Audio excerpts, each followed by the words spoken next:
Simpson wrote a book called Riding the Old Kazoo. And you remind me of that. And if you ask him what a kazoo is, he'll say it's the Wyoming end of a mule that's looking at Yes, I know what a kazoo is, too.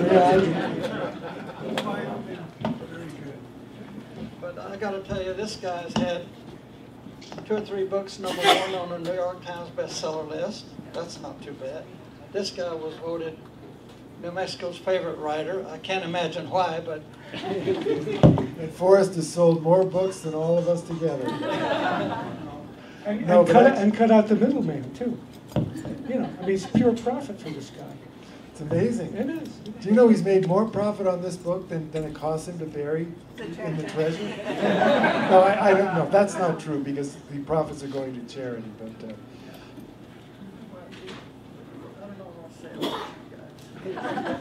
Well, I think, Forrest, really, I know you said you wanted us to talk about ourselves, and we can do that a little bit, but really, I think you want to talk about your new book. yeah, I'd love to hear about it. Well, I understand it was ghostwritten. if you read the preface to my book, you'll understand why I titled it Too Far to Walk. But when I wrote The Thrill of the Chase, I've written 9 books, but I never did consider myself a writer, really. I was kind of a hacker. And I told a story in my book, too, The Thrill of the Chase. I read J.D. Salinger's book, Catcher in the Rye. It was very much celebrated. Everybody was talking about Catcher in the Rye, and I read that book, and I said, if this is a good book, I can do that. Going from there to Philadelphia.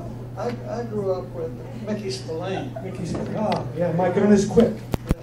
My gun is I the Jury. I the Jury. And you remind me of him a little. Thank you. Thank you. Except he was a lot more fun. Yeah. This was tough. Well, anyway. But I started writing Too Far to Walk, I think, in April. I had written some of the stories before that because they're on my blog. But I just decided all of a sudden, because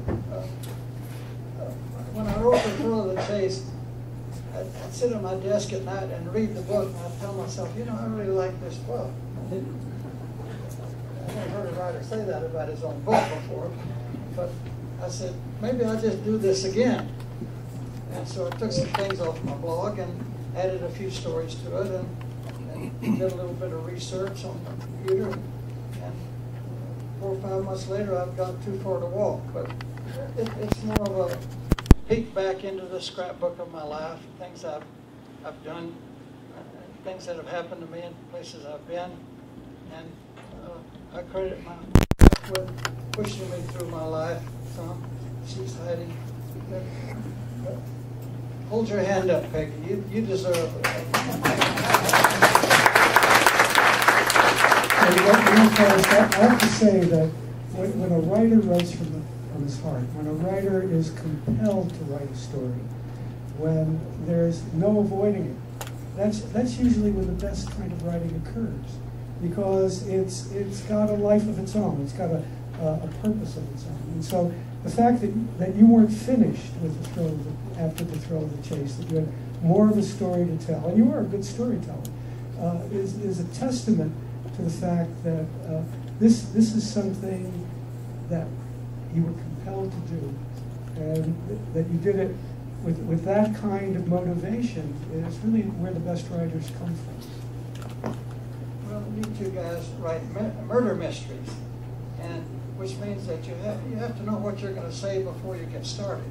Oh no, that's not true. Well, that's what you're supposed to do. Well, anyway, about 60% through the book, you're supposed to have a climax where everything comes to a boil. Have you been taking writers' courses somewhere, like going to writers' groups or studying? Because that's wrong for us. Just turn my hearing aid off. And these guys have to know where they're going because they have to have an ending. When I write, I can just turn myself doing the same thing I want to because I don't have any rules. You guys have rules. You have editors. You were saying earlier that you turn your book in, your editor sends it back once you change a bunch of stuff. Well, you know, that's one of the things I love about Too Far to Walk is the directness of it. And thank God you didn't have an editor. You know, I mean, I think that there's a simplicity to your stories. It's almost like you're sitting around the campfire and you're just telling the stories, and there's no sort of artificial thing. But I have a question for you. The design of that book is really unique. I've never seen a book quite like that, which is, you know, involves writing, and there's beautiful drawings in the book, which I hope you'll talk about, and there are these old photographs, and the way it's all put together, it's an absolutely gorgeous book. So how did you get the idea for that? Tell us about the drawings and the artist, and how you managed to come up with this really original way of presenting your life. Well, I hate to read anything where the next sentence is predictable. And I've written 9 books, and in each of my books I've made up words. And I look in the dictionary to make sure it isn't there. My argument is, if I use a word and the reader knows exactly what I'm talking about, then who cares what the word is? I've done that in all my books, and I've said some things in my book. I've made some deliberate errors just to see if anybody would find them, and they don't, and they haven't. Or they're just being polite. But you know, Forrest, I think Doug's point is really well made. I mean, you have this natural storyteller ability, and it shines through not only in the words that you put on the page, but the way the whole book is put together, and in the way it presents itself to the reader. And I think that's what's really important about your writing, is that you tell a great story, and it's like you're sitting in a room with an old friend and you're listening to a grand tale that has a lot of truth to it. Well, in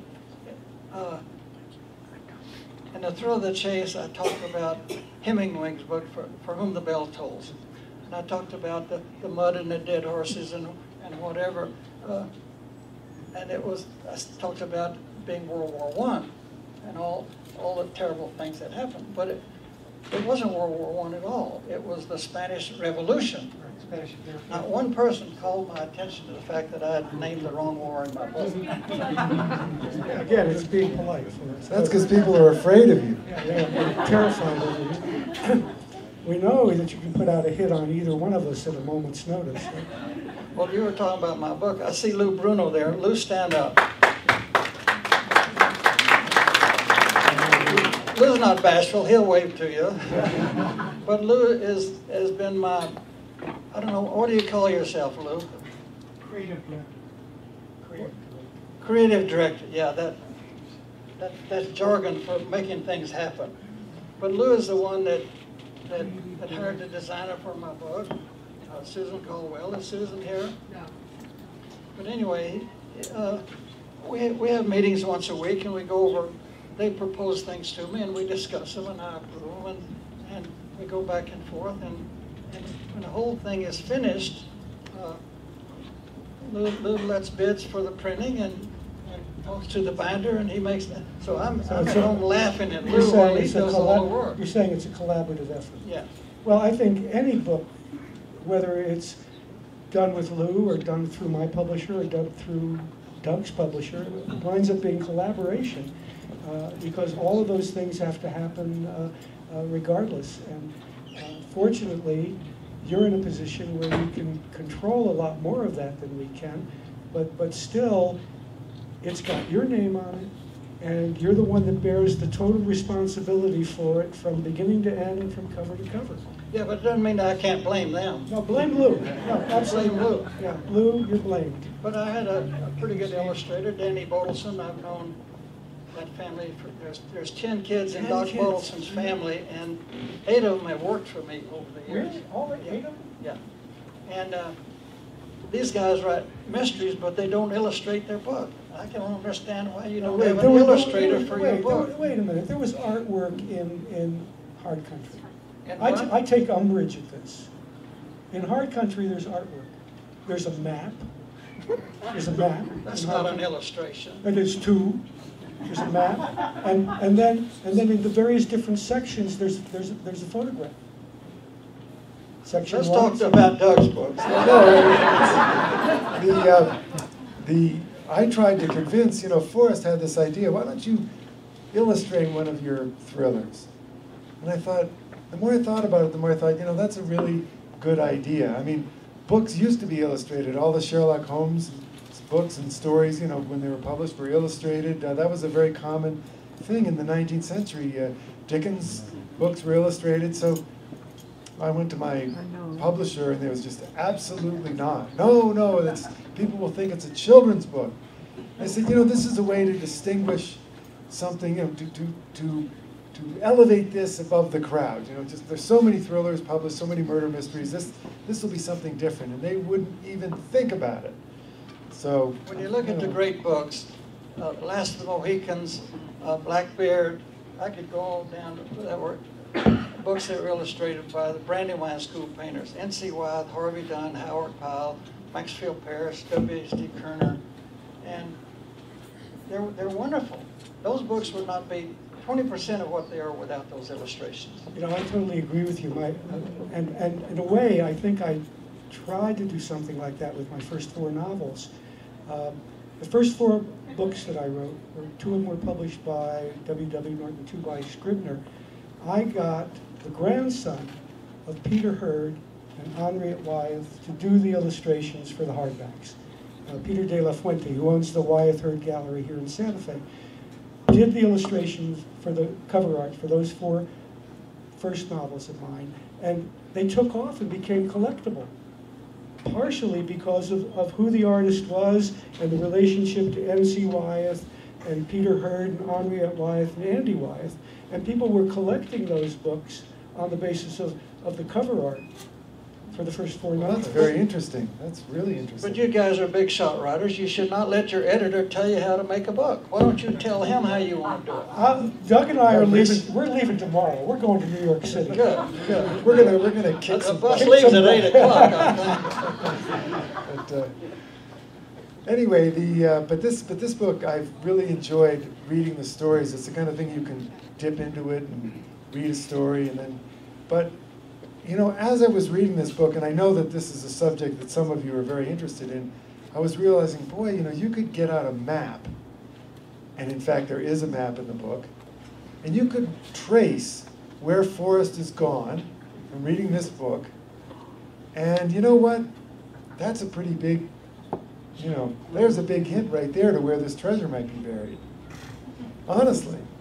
And I was thinking, maybe I should do that. Then, no, wait a minute. No, I can't be good looking for this treasure there. Now, didn't you send me an email, Forrest, some guy that wrote you and said that he had been to the event in April for the Thrill of the Chase, and he picked up Thrill of the Chase and one of Doug's books and one of my books, and he said he read them both, and they both had clues to the treasure in them.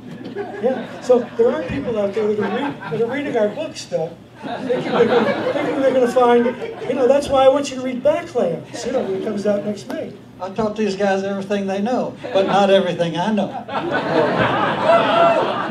My last book, Two Graves, was dedicated to Forrest Fenn. I'll just end right there. I'm very honored you gave me a very special edition, leather bound and boxed and so forth. You're okay for a writer. But anyway, anyway, tell us. Let's get to how many people here have looked for the treasure? How many people here are here to see if there are going to be any clues accidentally? All right. Okay. Well, that's why we have to start talking about this treasure, because honestly, are there clues in this new book that are not in the other one? There it is. Too Far to Walk, that are not in The Thrill of the Chase. Are there clues in this book? There's one clue in this book that's not in The Thrill of the Chase, and I didn't know the clue was in this book until it was printed. But I gotta tell you, did you freak out when you realized? Where's Charmaine Allred? Charmaine, hold your hand up. We can't see you, Charmaine. Charmaine and I own the little one-horse land and cattle company. It has nothing to do with cows or horses or land, but it's a publishing company. And so Charmaine's been with Charmaine. I've known her for I think 41 years. I talked about it just in the book. but we have more fun. And if I don't have an answer to a question, I just make up one. Because the person that asked the question needs an answer. They deserve an answer. Yeah. I agree with that. What's the point? I forgot.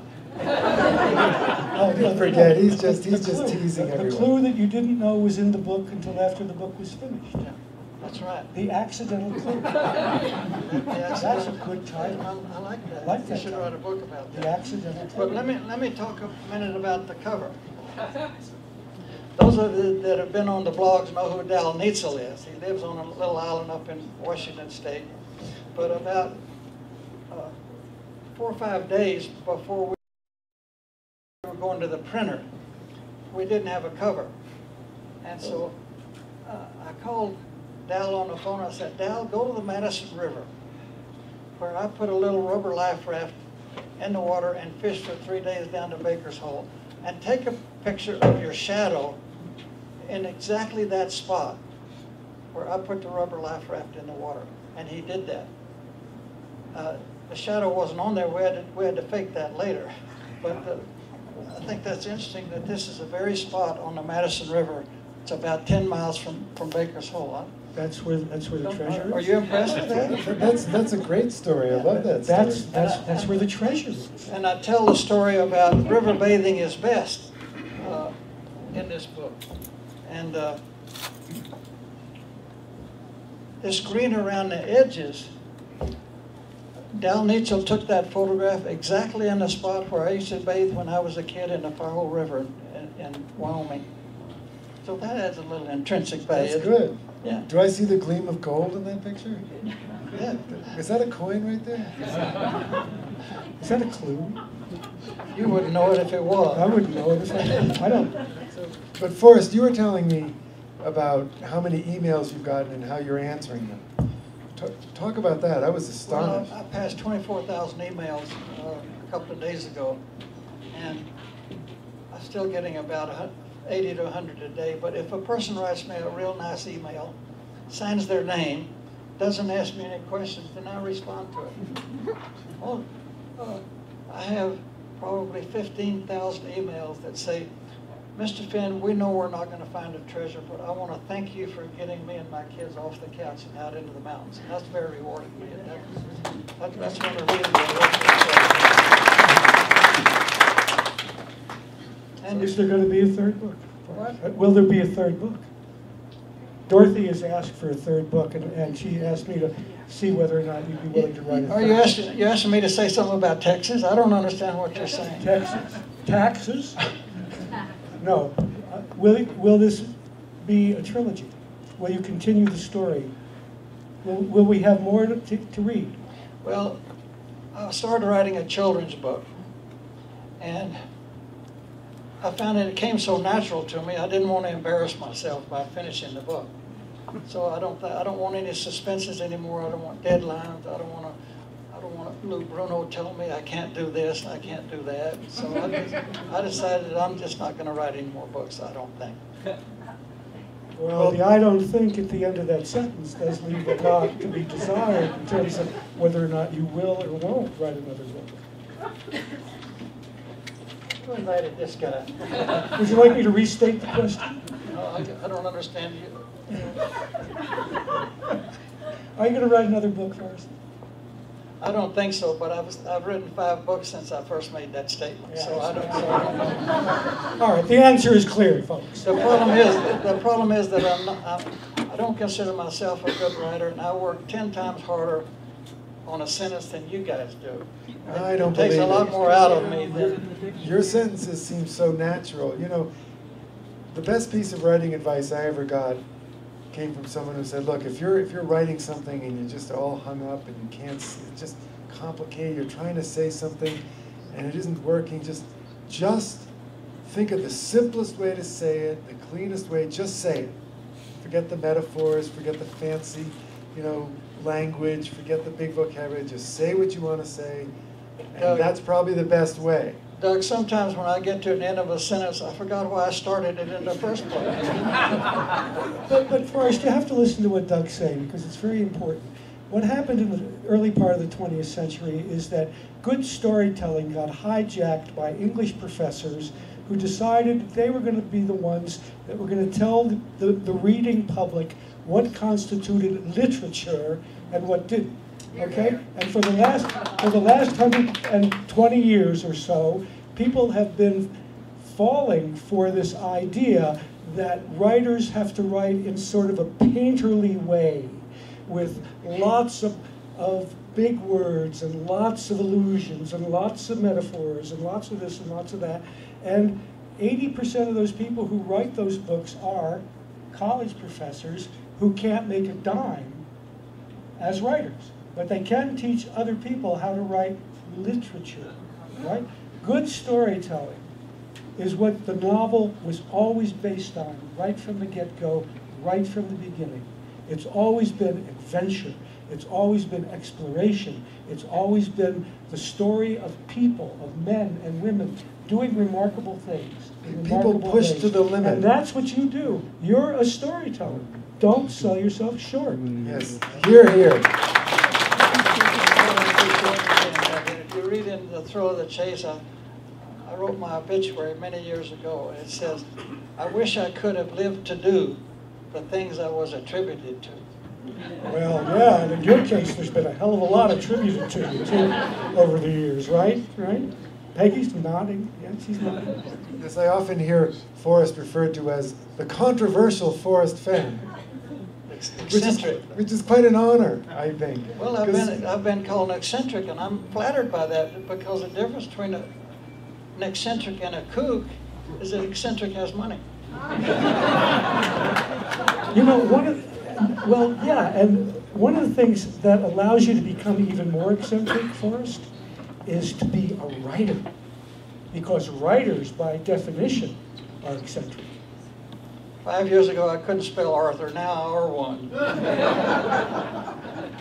So getting back to the treasure hunt and the 23,000 emails you've gotten, we had lunch the other day, and you told me some really interesting stories about some people who were looking for the treasure that you had met, and some of the stratagems and ruses that some of these crazy people tried to use on you to get you to reveal where the treasure was, and some of the experiences you had with. Tell the audience about some of those. I thought that was very interesting. Well, Stephanie, hold your hand up. That's Stephanie, 38.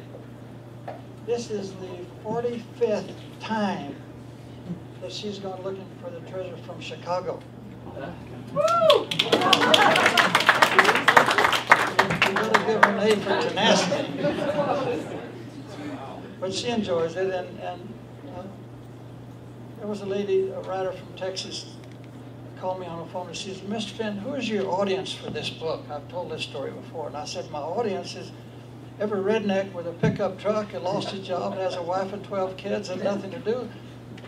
Throw your bedroll in the back of the truck and go look for the treasure and take your kids with you." And I've had so many emails from people that have told me that that's exactly what they're doing. Well, you've helped grow the New Mexico economy, actually, with this book. You really have. I mean, has the Chamber of Commerce given you an award yet for bringing thousands of people to northern New Mexico to search for treasure? No, but I got a Pulitzer for this book. You got a Pulitzer? Yeah, they lost it in the mail, though. Yeah. That happened to me one year, too. Yeah. Well, set your alarm for 3 a.m. because the Nobel Committee might be calling soon. Well, listen, I'm looking at the time here. Do you have any more you want to say, or shall we go to drink? I'm sitting here taking notes on what you're saying. Just keep talking. No, but I was interested, Forrest, when you told me that there have been, how many people have called you up and said, "I found the treasure"? I have, the last time I counted, I had 35 different men have called me and said that they found a treasure and it's in their possession. So about half of them, I say, "Will you sell me that little bracelet back?" And they say, "Well, what bracelet?" And one time I asked this guy, I said, "Well," he said, "I found it, I'm looking at it right now." And I said, "Well, can you tell me if the hot water ruined the patina on that beautiful bronze box?" He said, "Thank you," and he hung up. He thought that was a clue. He was going to start going to all the places where there's hot water. Well, we got Caviente, here we come. And what about the guy with a broken down pickup truck? who needed your help with that? Well, there was a guy, he said, my truck is beat up. He said, but I know where the treasure chest is. He said, if my truck stops running in the mountains, he said, will you pick me up and take me the rest of the way to the treasure? And another thing, I think these guys are pretty original. The man called me on the phone and told me that he had found my treasure and that he wasn't going to sell me the bracelet back because he wanted to keep it. He said, I just want you to know that I have your treasure chest. I said, well, I don't believe you. He said, well, that's certainly true. And I said, well, in 30 minutes, I'm going to go out and see if the treasure's still there and find out whether you're telling the truth or not. So I waited 30 minutes. I drove out of my driveway and there was a black limo. He started up and followed me. Where'd you go? I should have driven to Montana or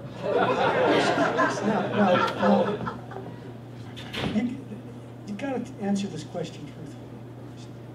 Has this been just a hell of a lot of fun for you? I mean, are you having a good time with this? Because you sure act like you are. I mean, is this one of the most humorous things you've ever done in your life? It's the most outrageous thing I ever done. Yeah. But yeah, it's fun. It's fun to see what people are doing. Everybody sends me an email and tells me exactly where they've been, and there's a certain percentage of searchers that will not accept the fact that they're wrong. So they'll send me an email. I went to there where the treasure chest was, but it's gone. One of two things happened. Either the whole thing's a hoax, or somebody's already taken it, and you should let everybody else know the treasure's been found. So a number of people get angry at you, don't they? Oh, yeah. Weren't they threatening to sue you? To sue me? Yeah. There was one guy that said he was going to go talk to his lawyer. Yeah. Well, you know, people, they're a small group of people that are obsessed by the treasure hunt, and a lot of them look at it as a real adventure, something to do particularly with the kids.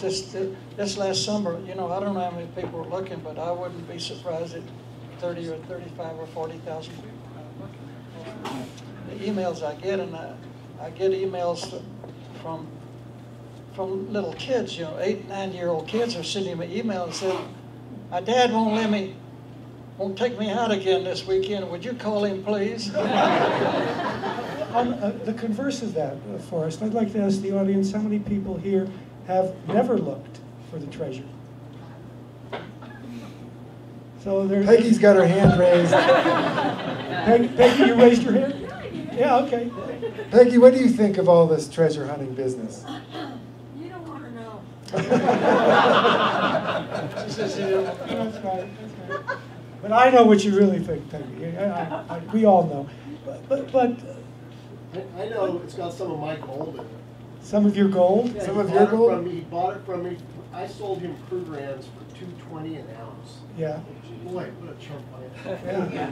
Wow, there's proof right there. Yeah. I've seen, well, Doug and I have both, we've seen the treasure. Oh, I've seen it, We've yeah. seen the chest, we've seen the contents. You know, it was mind-boggling and jaw-dropping when I first saw it for the first time. But that was a really heavy chest. It was a heavy chest. I mean, did you really manage to do that on your own? Or did Shiloh help you carry it to the Shiloh? Did Shiloh help carry it? well, I've said before that the treasure chest is heavy, and I made 2 trips to hide it where I wanted it to be. But I've told people, don't look for the treasure chest in a place where a 79 or 80-year-old guy can't take it. I mean, people tell me they're climbing up on top of the mountain. Yeah. When these guys are making a mistake, I don't want to interrupt them. Right. Right. But you have narrowed the field of exploration down to the Rockies north of Santa Fe. So there's only several 100 million square miles that really needs to be paid attention to at a reduced elevation, right? So can we say no higher than I'll give you another clue, just because you're such a nice guy. Okay. The treasure is hidden below 20,000 feet. Great. That really helps. I'm gone, man. You guys are impossible. Well, it's your party and you invited us. But I've gotten some really interesting emails. This one kid sent me an email. He said, Mr. Fenn, if I find a treasure chest, do I have to share it with my sister?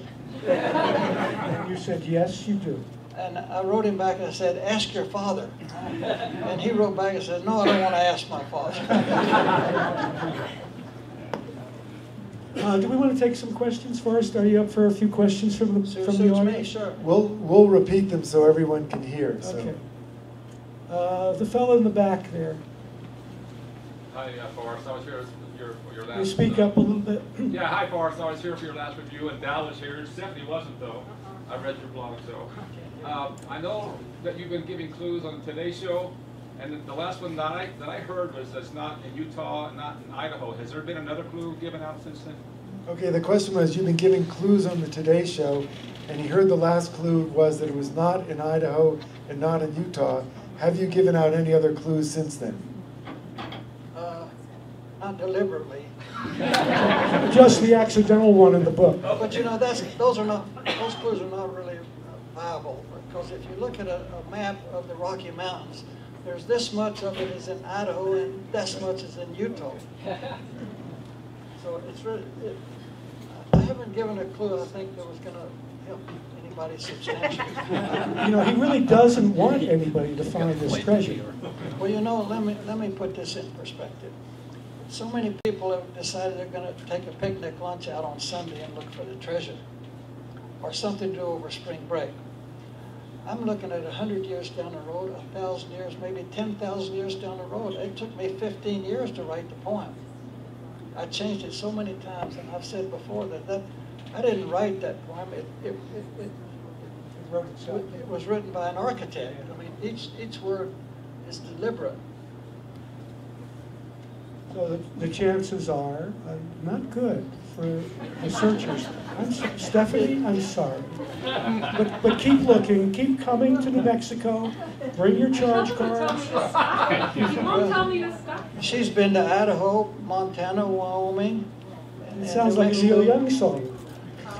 All of them. Another question, please. I've got one. Okay, go Who's ahead. been closer, me or Dale? Who's been closer, Stephanie or Dale? If I told you that, you'd faint. I'd peep right now. Haven't you said, though, that people have come within like 500 feet of where the treasure People is? tell me where they are, and they're very precise in their descriptions of where they are and where they've been, and I can tell that some of them have been pretty close. Real Yeah. close, yeah. Another question? Senor, Will a metal detector help? will a metal detector help? A metal detector will help you if you're in exactly the right spot. Okay, that's a lot of help, isn't it? Yeah. Did you say just a minute ago that it's not on the top of a mountain? Did you say just a minute ago that it's not on the top of a mountain? I hope I didn't say that. Yeah, I'll tell you that it's not on the top of any mountain. That's a big clue, because there's lots of mountains out That's there. a Yeah, huge that clue. is interesting. So forget Atalaya. You don't have to do Atalaya anymore. It may be close to the top. Yes. David. Why do you think people are telling you that they found the treasure? I don't see the psychology of why they would do that. I think they want their 15 minutes, and I know for a fact that most of these guys that told me that they have found a treasure chest, they've searched for it extensively and have not been able to find it. So I think rather than just give up, they just claim they found it. Or they might think that maybe you're going to say, well, if it isn't in that cave, 5 miles on New Mexico 23, then you didn't find it. I mean, they're hoping you're going to drop some clue. I think you're right, Doug. I think that's part of the psychology of those kind of emails and phone calls, is to try to see if they can cajole him into giving us some If a information. person reads the poem over and over and are able to decipher the first few clues in the poem, they can find a treasure chest. It may not be easy, but it certainly isn't impossible. I could go right straight to it. Amazing. Man has incredible power. You're so easy. Would you take a partner along? Would you take a partner along when you go to it? Do you have an airplane? I've got my bushwhacker. Well, I don't know, maybe. Right. I'm curious, is there anybody here who thinks that they are pretty close and really think they know where it is? Wow, that's great. Ask them why they don't Okay. get it. Yeah, how come you haven't gone to get it yet? Because there hasn't been a blend of mind and moment yet. There hasn't been a blend of mind and moment yet? Blend Yeah. of mind and moment. All right. Wasn't there. It wasn't there. Oh, you're the one. Oh, he moved it. He saw you were coming, he moved it. I'm sure. Yes. First of all, what's your phone number? I'm just kidding. No, she wanted to know your phone number. Now she says she's kidding. And your credit card number. Okay, say it again. Tell me. Okay. Do we look at the poem more as a physical location or a metaphysical location? Do we look at the poem more as a physical location or a metaphysical location? What does metaphysical mean? Must be a physical location. Well, when I wrote that poem, I wasn't playing any games. It's straightforward. Any more questions? Yeah. I don't have a question, I have a comment. Okay. Thank you, as many others. We've had really fun looking, and it has been the thrill of the chase rather than the finding anything. She says thank you on behalf of herself and many others. It really has been the thrill of the chase. Yeah. Well, thank you, ma'am. It really has. The mountain man over there wants to say something. How do I get the bracelet back to you once I find the treasure? UPS. Insured? I have a question about a photograph. I'm not sure if it's in Too Far to Walk, but on the blog, under Happy Birthday, there's a photo of you and your brother. Your brother's sitting in a push car, little metal push car, and there's a porch swing and a fence. Are you familiar with that photograph? No. All right. If it's found in our lifetime, can we have a celebration? If it's found in our lifetime, can we have a celebration? Sure. You can have a celebration even if it isn't found. Let's take one more question from this gentleman here. How many clues has someone cracked? How many clues has someone cracked They told you. that you know of? I know they've cracked the first two That's it. and went right past the treasure chest. Several people have done that. There you go. Wow, that is so tantalizing. That's incredible. Because of all this, I've read all your books, and I am a big fan. And I got to tell you, the illustration I did, I think both of you ought to look into that. I think you ought to go tell your publishers that you're in charge. I think that would be good for the industry. He thinks that the idea of illustrating our books for both of us is a great idea. We ought to go there and tell our publishers that we're in charge and we want to do that. So. Okay. Yeah. Okay, we're going to do that. Yeah. We'll see what Pendergast looks like. Well, when I was thinking about writing my children's book, I asked Dal on his blog to ask cartoonists or illustrators to send samples of their illustrations in. Let's publish them on the blog, and let me see what I have to work with. And I was startled with the number of people that really have talent to illustrate. And well, the other authors could do that. Ask people to contribute illustrations. That would be fun. We could do that. We could ask people to contribute illustrations. And in fact, on my website, there are a lot of people who've done illustrations of Pendergast and other characters in my books that we post, fans, who've done fan art that we post on our website. So And some of them are pretty good. I mean, really close as to what I see. An illustration can say so much more than words can say in some instances. And I think the fellow who illustrated your book, Dan Bodelson, is really talented. I really like those illustrations. Well, this is the only book that he's ever illustrated, and he didn't think that he could do it. He's a fine art painter. And I said, well, let's give it a shot. So he did, and we argued about a few things, and I sent some back to him, but finally I told him, I said, draw me the second drawing first. And I got his attention, and he turned out to be a wonderful illustrator, and I think he's found a new calling. Thank you all very much. It's been a pleasure to be with you here tonight. Thank you. Thank you.